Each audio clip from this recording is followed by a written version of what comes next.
In today's video, I'm going to teach you how to set up your environment for Firebase with Node.js and the Firebase CLI. By the end, you'll have a Firebase project ready in the console, Node.js configured to a recommended version, and the Firebase command line interface installed globally so you can work confidently from your terminal. Start by ensuring you have a Firebase project created in the Firebase console. Think of this project as the central place where your app's services live, from authentication to Firestore to hosting. Creating it in the console gives you a unique project ID and a safe space to manage configurations. If you already have a project, perfect. Just confirm you can open it in the console and note the project ID, since you'll reference it later when working locally or deploying. Next, check your Node.js setup. Firebase tooling works best with Node.js version 20 or 22, and NPM comes bundled with Node, so you get both together. Open your terminal and run node quadv and npm-v to verify they're installed and to see the versions. If your Node version is older, upgrading to 20 or 22 helps prevent compatibility issues, deprecation warnings, and unexpected errors. Sticking to these supported versions also makes team collaboration smoother, since everyone develops against the same baseline.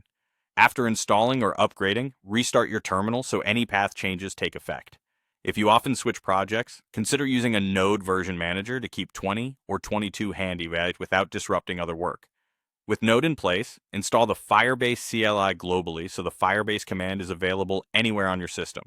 Run npm install /g Firebase tools.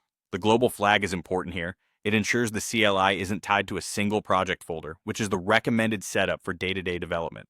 Once it finishes, verify the installation with Firebase on version. Seeing a version number confirms everything is wired up. If the command isn't recognized immediately, close and reopen your terminal, then check again.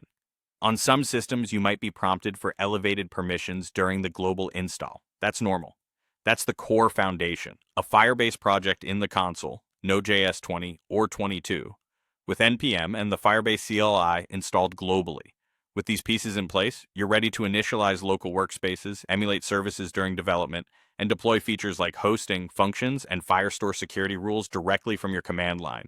As a best practice, keep your CLI up to date using the same npm command so you benefit from the latest features and fixes. To recap, confirm your Firebase project exists in the console, confirm Node.js, and npm are installed with Node at version 20 or 22, then install the Firebase CLI globally. With that, your environment